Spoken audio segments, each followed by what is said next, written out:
नमस्कार सर। जी नमस्कार सर, कैसे हो? बिल्कुल, मैं बिल्कुल अच्छा हूँ सर। जी। हेलो। जी सर हेलो। बताएं। धर्मवीर जी नमस्कार। हाँ, कुछ वॉइस हाँ सर, प्रॉब्लम आ हो रही गई है। थी। अभी हमारे सही है बंधु सर, एक कह आपकी रहे थे वॉइस ना। आ रही है। जी, अभी हमारे एक बंधु कह रहे थे कि धर्म को न छोड़ा जाए, और छोड़ दिया जाएगा तो बड़ी अराजकता फैल जाएगी, लोगों को धर्म से लोगों को डरा धमका कर, और उनको शांति के साथ रहने के लिए विवश किया जा सकता है। उनका कुछ इसी प्रकार अभिप्राय था, अगर एक शब्द में कहें तो उनके लिए मैं एक शब्द कहना चाहूंगा कि आज 5,000 3,000 सालों से लगभग जब से ज्ञात सभ्यता का उदय हुआ, जितना ज्यादा समय बीतता है उतना ज्यादा सबसे ज्यादा कत्लेआम धर्म के नाम पे ही हुआ है।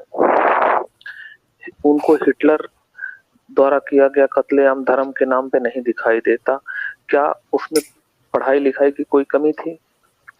आज तक जितनी खोजें नहीं हो पाई हैं, ये भी मेंशन कीजिए सर, कि जो खोजें नहीं हो पाई हैं। न्यूटन को जेल हो गई और वैज्ञानिकों को सूली पे चढ़ा दिया गया। धर्म ने कितना पृथ्वी का नुकसान किया है, इस पे इनकी अक्ल पे ताला लग जाता है कि धर्म से कितनी क्षति हो रही है।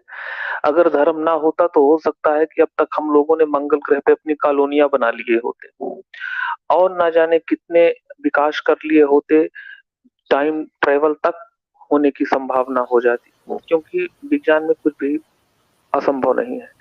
धर्म ने यहाँ तक कितना तक नुकसान कर दिया कि सभ्यता को एक दूसरे ही स्थान पे पहुंचा दिया, जहाँ की कल्पना यदि कोई पढ़ा लिखा व्यक्ति करे तो उसको पता चलता है कि अतीत में धर्म ने कितनी क्षत की है। इसके बावजूद भी ये धर्म के ठेकेदार आ जाते हैं और उसका गुणगान करते हैं, तो मुझे बड़ी हंसी आती है और इन पे बड़ा तरस भी आता है। तो यही सारी चीजें मैं अभी सुन रहा था और एनालिसिस भी कर रहा था कि ये कौन लोग हैं, आखिर इनको इतना विकास उसमें कहाँ से नजर आता है, कहाँ से उसमें भाईचारा इनको नजर आता है उस धर्म में, जिस धर्म ने पूरे पृथ्वी का सत्यानाश कर रखा है। मेरा यही स्टेटमेंट है। धर्मवीर जी नमस्कार। आपको पहले भी देखा है नमस्कार मेरे सर। लाइव चैट में, आपकी बातें बहुत अच्छी रहती हैं। It's my pleasure sir. Thank you. और रियलिस्ट जी, आप डिस्कनेक्ट हो गए थे, आप कनेक्टेड हो गए हैं दोबारा? जी हो गया हो गया। अच्छा हाँ। धर्मवीर जी अभी जो पहले बात कर रहे थे सर, उनको तो लैंगिकता और धार्मिकता और मोरालिटी, ये तीनों शब्दों का अंतर ही नहीं पता था सर उनको। मैं सिर्फ इंडिविजुअल उनकी बात नहीं कर रहा सर, वो तो सिर्फ एक चेहरा थे। मैं जी ऑल ओवर उन सभी लोगों को समेट रहा हूँ जिन लोगों ने धर्म की तरफदारी का ठेका उठा रखा है, और मैं देखता हूँ कि वो अकेले नहीं है ऐसा सोचने वाले। ऐसा सोचने वालों की संख्या अगर देखा जाए तो एक बहुत बड़ी तादाद में है। हालांकि अगर देखा जाए तो ये इंसानियत के दुश्मन है। धर्म के ठेकेदारों को, अच्छा, इन लोग पढ़े लिखे लोगों को ये समझ में नहीं आता कि एक आदमी अपराध करता है और फिर जाकर के गंगा स्नान करता है, जाकर के चार धाम की यात्रा करता है और अपने मन में एक सुकून की सांस लेता है कि आज मैंने अपने सारे किए हुए अपराधों से मुक्ति पा ली। अब बताइए, क्या ये विज्ञान के कॉन्सेप्ट में मुमकिन है? क्या बिल्कुल। उसको आत्म शांति कभी मिल सकती थी अगर उसने विज्ञान को माना होता तो? बल्कि जी नहीं। आत्मग्लान की आग में वो आजीवन जलता रहता। उसको यह एहसास रहता कि जो अपराध मैंने किए हैं उसका कोई प्रायश्चित नहीं, उसका सिर्फ एक ही प्रायश्चित है कि अतीत में जाकर के उन चीजों को मैं फिर से ठीक करूं, जो कि असंभव है। तो इसीलिए एक हमारा विज्ञान है, हमारा नहीं सबका, जो हमें यह एहसास दिलाता है कि एक बार अगर अपराध हो गया तो उससे छुटकारा पाना असंभव है। और एक उनका धर्म है जो यह विश्वास दिलाता है उनके दिलों में कि यदि अपराध करके आपने पंडित पुजारियों को या धर्म के ठेकेदारों को, एंटेनाधारियों को कुछ खिला पिला दिया तो आपके सारे पुराने अपराध या गंगा माफ, नहा लिया। नए गंगा नहा लिया तो आप नए अपराधों के लिए फिर से तरोताजा हो चुके हैं। अब बताइए, इस तरह के धर्म की ये तरफदारी करते हैं, और अगर बोल दिया जाए उनसे सीधे सीधे इन शब्दों पे तो तुरंत कहते हैं कि नहीं नहीं, मैं तो इसका तरफदार नहीं हूँ। जिस किताब की वकालत कर रहे हो उसमें तो यही लिखा है, और जब उसका हवाला देकर के आपको वह बातें कहने मानने के लिए कहा जाता है तो आप कहते हो कि अब मैं उसको नहीं मानता हूँ। जब किताबें नंगी हो जाती हैं तो आप उसे नहीं मानते हो, और जब तक हम उसका व्याख्यान नहीं करते तब तक आप उसको ढोते हो, और फिर इसके बाद आप उनमें से कुछ अच्छी चीजें बताते हो, कहते हो कि इसमें ये भी लिखा है। मतलब तो ये बात हो गई कि हम दूध के भरे हुए गिलास में नींबू डाल देते हैं, और जब दूध का सत्यानाश हो जाता है तो हम ये कहते हैं कि इसमें से जो नींबू वाला भाग है उसको छोड़ दीजिए, बाकी जो अच्छा अच्छा भाग है उसको हम पी लेते हैं। क्या ये मुमकिन है? तब इनका जुबान पर ताला लगा हुआ होता है। एक अच्छे साथी हमारे साथ जुड़ जी गए, जी सौराष्ट्र जी। जी सौराष्ट्र जी। मेरी आवाज क्या ठीक है? हाँ हाँ हाँ तुम्हारी आवाज तो गूंजती है जी। गूंजती ही है, क्या करें उसका। कोई नहीं, अब बात रखिए कुछ नहीं। ओके, आज ही का दिन इंडियन फ्रीडम फाइटर बिनोय बादल दिनेश ने कलकत्ता राइटर्स बिल्डिंग में हमला हुआ था। इसके बारे में बहुत तो कोई पता नहीं है, मैं देख रहा हूँ। हाँ हाँ, बात पूरी कीजिए सर। बताओ सौराष्ट्र उस बारे में। और तो ये बिनोय बादल दिनेश को मैंने जब स्टडी किया, ये लोग भी ब्राह्मणवादी, मतलब ब्राह्मणवाद का विरोध थे इनके, मतलब ये पसंद नहीं करते थे देखा जाए तो। अजीब है। इंडियन फ्रीडम फाइटर में भी मतलब बंगाल से भी मतलब ब्राह्मणवाद के खिलाफ एक छोटा सा नारा उठा था, लेकिन ये मूवमेंट इंडियन फ्रीडम फाइटर में ज्यादा उन लोगों ने ध्यान दिया, बिनोय बादल दिनेश ने। और क्या दोस्ती है, ये दोस्ती शायद इतिहास याद रखेगा, हम लोग तो भूल गए हैं बहुत लोग कौन है बिनोय बादल दिनेश। इसमें मैंने इस लाइन में ये भी सुना था कि भगत सिंह भी लास्ट में विरोधी हो गए थे इसके सिस्टम के। हाँ, भगत सिंह ने खुद जेल के डायरी में लिखा है, भारत का असली शत्रु ब्रिटिश नहीं है, भारत का असली शत्रु ये ब्राह्मणवादी है। मुझे कभी जेल से बाहर निकलने का मौका मिला तो मैं बाबा साहब भीमराव अम्बेडकर का जो लड़ाई है मैं उसमें शामिल हो जाऊंगा। ये लाइन एक्चुअल में लिखी हुई है। हाँ। एक्चुअली वो उसमें थोड़ी सी दो लाइन और जोड़ना चाहूंगा। हुआ क्या था कि आप भी जानते हो कि उस जमाने में कम्युनिकेशन का इतना बढ़िया साधन नहीं था। तो जब पूरा देश भगत सिंह को बचाना चाहता था, वो सिख समुदाय से थे, तो एक्चुअल में हुआ क्या कि जब मतलब गोलमेज सम्मेलन में गांधी जी को पार्टिसिपेट करना था और उसके लिए वो जा नहीं रहे थे, तो जब उनके सामने ऑप्शन रखा गया, अब यहाँ पे कंडीशन ये थी कि गांधी जी जो कुछ भी कहते तो ब्रिटिश मान जाते। गांधी जी ने ये कहा, उनका लेटर एक एक है, मैंने तो उसका डीपली स्टडी किया है, तो उस बेस पे मैं कह रहा हूँ, अगर कोई चाहे तो नेट से आप डाउनलोड कर सकता है। तो उसमें स्पष्ट उन्होंने लिखा है, एक वकील थे, ध्यान दीजिएगा, उनके शब्दों की तोड़ मरोड़ देखिएगा। उन्होंने ये शर्त रखा, जब पूरा दबाव पड़ने लगा, पूरा सिख समुदाय शुरू से ही यूनाइटेड था, तो दबाव पड़ने लगा कि भगत सिंह को आप मतलब रिहा करवाइए, तो इन्होंने क्या कहा कि ठीक है, बिल्कुल मैं पूरी कोशिश करूंगा। कोशिश के नाम पे सुनिए इन्होंने क्या किया। ब्रिटिश को लेटर लिखा कि यदि संभव हो तो आप सभी क्रांतिकारियों को छोड़ दीजिए। तो ब्रिटिशर्स ने लिखा कि जो राजनैतिक कैदी हैं हम उनको छोड़ देंगे। इस पे इन्होंने मोहर लगा दी कि ठीक है।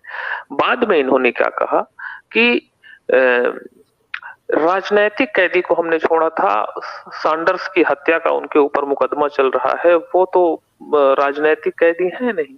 जबकि सच्चाई ये थी कि सभी कैदियों की बात हुई थी। गांधी जी ने कहा कि हाँ ठीक कहते हैं आप, अब चूंकि वो राजनैतिक कैदी नहीं है इसीलिए हमारा उनसे कोई वास्ता नहीं। ये इनके ऑफिशियल स्टेटमेंट थे। धर्मवीर जी, इसमें अच्छा, गांधी अरविंद पैक्ट को भी थोड़ा जोड़ लीजिएगा।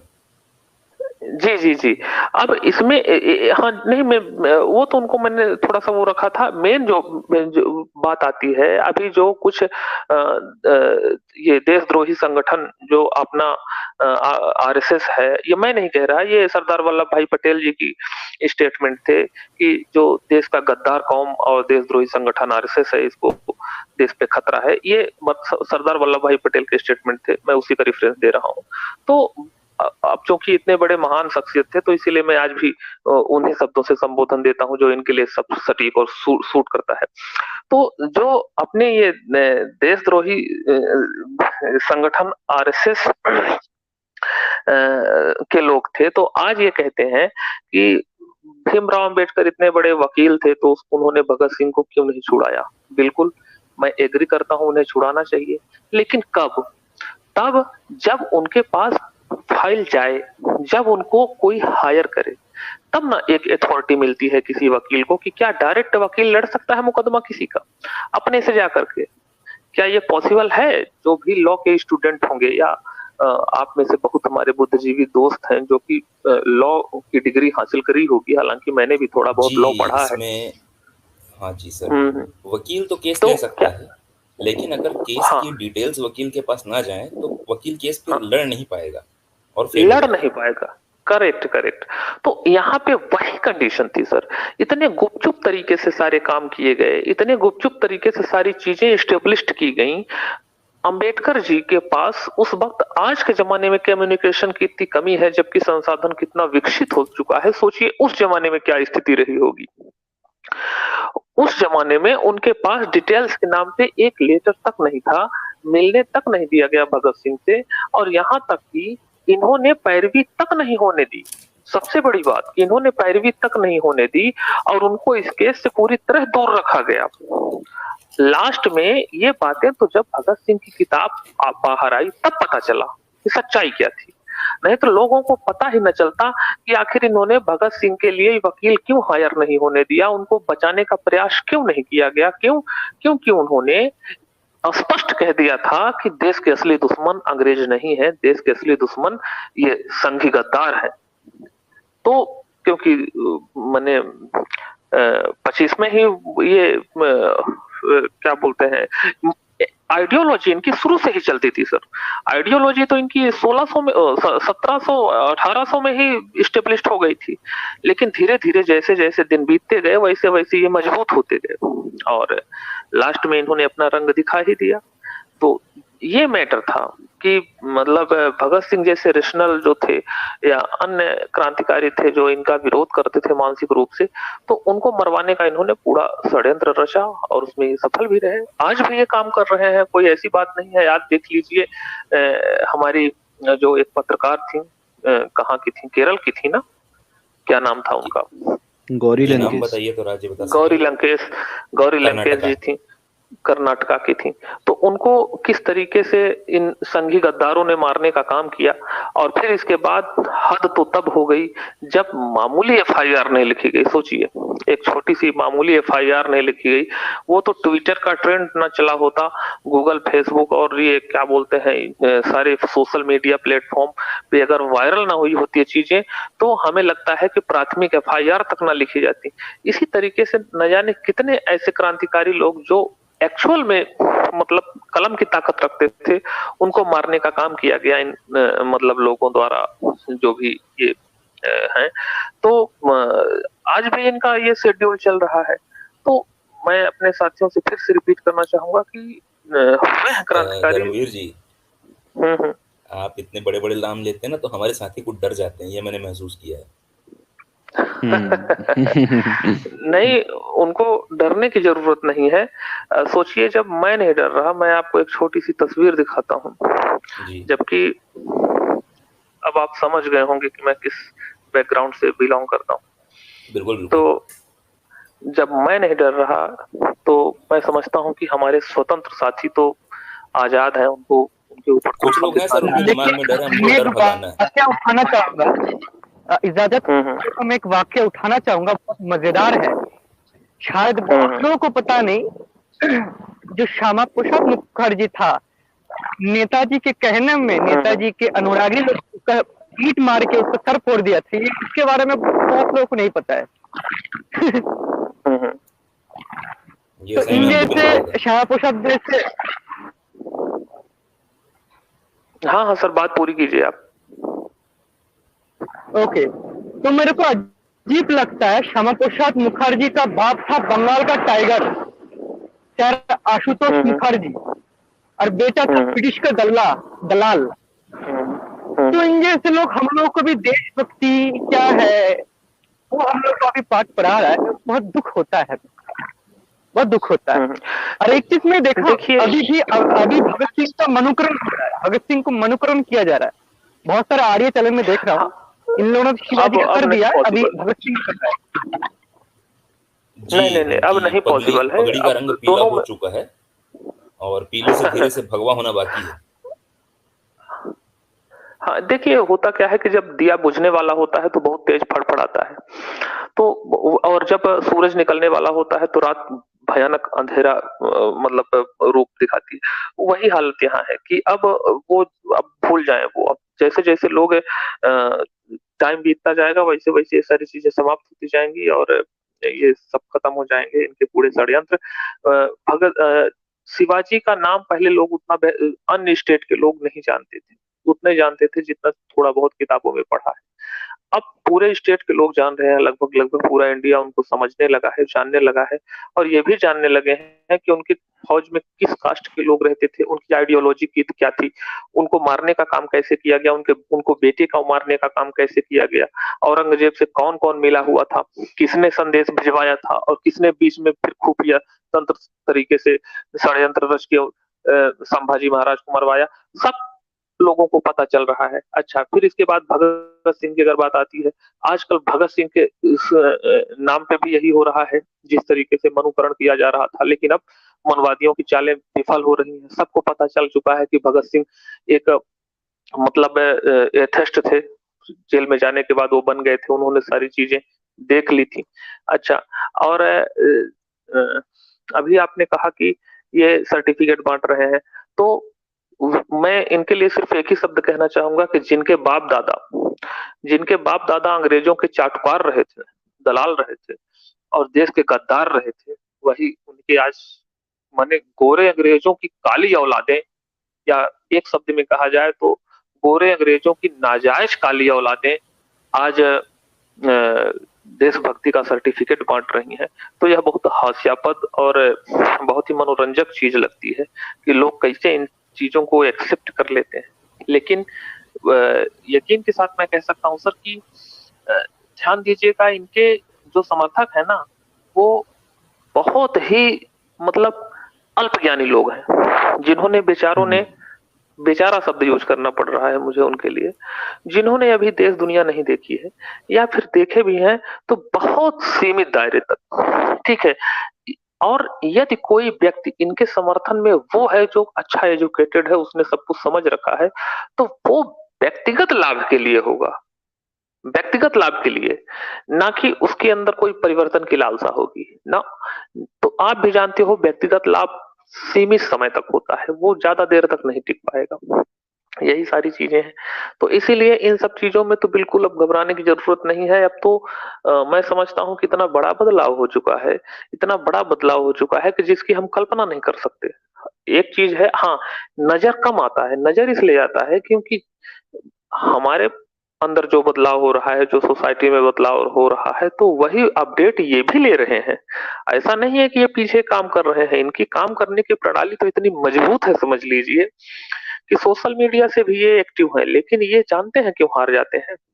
हार इसलिए जाते हैं क्योंकि ये हमेशा से असत्य और गलत फॉर्म में थे। मतलब एक रॉन्ग साइड होता है ना, तो इन्होंने रॉन्ग साइड पकड़ रखी है, इसीलिए इनकी हार सुनिश्चित है और हमारी हार मतलब असंभव है, कहने का मतलब ये मैटर है। सर, तो इन लोगों ने रॉन्ग साइड पकड़ के नहीं रखा है, उस रॉन्ग साइड को ही सही प्रूफ करने के लिए ताकत लगाते हैं। हाँ, तो रॉन्ग ये साइड, आपत्ति करेक्ट, तो रॉन्ग साइड को सही प्रूव करने के लिए गलत चाहे कितना भी मजबूत हो, उसे सत्य की बैसाखी का सहारा लेना ही पड़ता है। तो वही चीज लोग समझ गए हैं। तो इसीलिए अब देखिए, पहले के लोग इंडिया तक सीमित थे, लेकिन आज बताइए, ऐसा कोई भी व्यक्ति बताइए जो थोड़ा सा भी नॉलेज रखता हो और वो विदेशी रेफरेंस ना लेता हो, किसी भी आर्टिकल मतलब किसी भी आप ऑथेंटिकल एविडेंस में आप देखिए, तो हर आदमी एक फॉरेन का रेफरेंस जरूर लेता है, देखता है कि ठीक है इन्होंने तो लिख दिया कि हाँ सूरज 7 घोड़ों पे चलता है, लेकिन क्या और किसी ने लिखा है ये बात?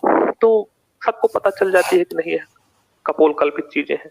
तो सर ऐसा मतलब मैं देख रहा हूँ आज करीब 10 आज सालों ही से। या कल मेरे ख्याल से पेपर पब्लिश हुआ है थॉमस पिकेटी का, डेवलपिंग इनइक्वालिटी। तो उसमें भी सर थॉमस पिकेटी का मेन पेपर है, लेकिन जो उसका क्या कहते हैं अभिलेख या जो पहला पन्ना जो होता है किसी किताब का, वो लिखने के लिए हमारे देश के जो अभिजीत भट्टाचार्य और उनकी टीम थी, और शायद एक पैराग्राफ रघुराम राजन ने भी लिखा है, ये उसका दिया गया है उसमें। तो सब वही है कि गोरी भट्टाचार्य चमड़ी से गोरी मेरा चमड़ी। मुलाकात ऑलरेडी हो चुका है, बहुत मेरा भी एक बार हुआ। ब्रिलियंट व्यक्ति है। और अमर्त्य सेन एक बार से मेरा मेरा भी हुआ। बहुत बार अमर्त्य सेन से मेरा बहुत बार वाकया हुआ है। कभी हाँ। अमर्त्य सेन को भी बुलाएंगे हमारा रैशनल थिंकर्स में, लेकिन बात करेगा बंगाली में। अमर्त्य सेन, चंदिल भट्टाचार्य, डेंजरस लोग ही ये लोग। हमसे एक बार मैं स्पीच देने गया था कहीं, तो वहां पे हमसे कुछ लोगों ने पूछा कि ये बताइए कि जब ये लोग इतने गलत हैं तो ये मेजोरिटी इनका सपोर्ट क्यों करती है, पूरी दुनिया इनके समर्थन क्यों मानती है। तो मैंने उनको बताया कि नहीं, पूरी धर्मवीर जी, दुनिया आपसे नहीं, माफी मांगते पूरी हुए दुनिया में। आपसे माफी मांगते हुए रियलिस्ट आजाद भाई, आपका 3 घंटा 42 मिनट हो गया है। ओ हाँ, सॉरी सर, मैंने तो उस पर नोटिस नहीं किया। हम चलिए लोग ठीक यहाँ है। लाइव स्ट्रीम एंड करके हम लोग आपस में बात कर सकते हैं। हाँ, लाइव स्ट्रीम एंड कर दीजिए सर। क्योंकि होता क्या है कि अगर ज्यादा टाइम हो जाएगा तो फिर लोग जो बाद में देखते हैं तो फिर उसमें से उनको सही टॉपिक नहीं मिल पाता। रियलिस्ट आजाद म्यूट पे है, रिस्पॉन्ड नहीं कर रहे हैं। सो गया क्या रियलिस्ट आजाद जी? म्यूट किया उन्होंने। ठीक है, चूंकि स्ट्रीम उन्हीं के लैपटॉप से हो रहा है तो आईडी से, तो वो थोड़ा सा नहीं, वो मोबाइल से मुझे लग रहा है वो सो गए। किसी के पास नंबर है क्या कॉल संजय करूं सौराष्ट्र? हाँ, मैं कॉल कॉल करके करूं? इन करवा दो। Okay okay, realist Azad ji को हाँ कॉल कर दीजिए। तो एक पॉइंट फिर रखना चाहूंगा जब तक वो स्ट्रीम को वो चेंज करते हैं। जी जी जी। तो पॉइंट ये है कि जब ये इतने गलत है तो फिर इनको दुनिया मानती क्यों है? एक्चुअल में इनको धर्मवीर नहीं जी, मानती। मैं तो आपको सजेस्ट करूंगा आप भी अपना एक चैनल बनाइए। जी एक्चुअली सर है क्या कि अब चैनल तो मैं बना लूं सर, लेकिन प्रॉब्लम ये है कि मैं कंटिन्यू नहीं रह पाता। ज्यादातर मेरा टाइम जंगलों में गुजरता है, और ऐसी सिचुएशंस में आप समझ सकते हो कि अभी शहरों की हालत उतनी अच्छी नहीं है, तो जंगलों की हालत कितनी अच्छी होगी हमारे हिंदुस्तान की, सॉरी नहीं, भारत लेकिन आपके पास जो जानकारी है ना, वो जानकारी इतनी सही है कि हम लोग, मतलब अभी देखिए, अभी आपका क्या होगा, आपने इतनी देर बात की 30-35 मिनट, जी ये रियलिस्ट आजाद के चैनल के एक वीडियो में कहीं पे दब जाएगा, जिसको लोग देखें ना देखें पता नहीं, लेकिन आपकी बातें हैं हो सही। गया। एक्चुअल में मैंने मनुवाद के खिलाफ आज करीब 10 सालों से ये लड़ाई जारी रखी है, और आपको बताऊं मैंने ग्राउंड पे भी बहुत काम किया है सर। हालांकि ये चैनल पे बोलने वाली बात नहीं है, लेकिन मैं समझता हूं कि मेरी जिम्मेवारी थी और मैंने पूरा किया। मैंने करीब हजारों लोगों को हॉस्टल्स पे एडमिशन दिलाया जहां की जाना उनके लिए असंभव था, और करीब 500 बच्चों को मैंने ट्यूशन पढ़ाया था करीब 5 साल कंटिन्यू, और उनमें से करीब 150 बच्चे आज नौकरी पे हैं, गवर्नमेंट जॉब पे हैं, जिनके लिए असंभव था ये सारी चीजें। तो मैं समझता हूँ कि हम लोग भी वही काम कर रहे हैं, उसी टाइप से काम कर रहे हैं सब लोग। मैं संजय सौराष्ट्र यहाँ जुड़े हैं, तो हम चारों पांचों सब लोग एक ही टाइप का काम कर रहे हैं। बस वही है कि आप जितना आप अपना तजुर्बा आप यहाँ पे शेयर कर रहे हो ना, इसका ये गलत हो सकता है कि ये आपका तजुर्बा समाज में न जा पाए। इसके लिए मैं आपसे प्रार्थना कर रहा हूँ कि आप अपना चैनल बनाइए और उसमें एक्सपीरियंसेस जो शेयर कीजिए। Right sir.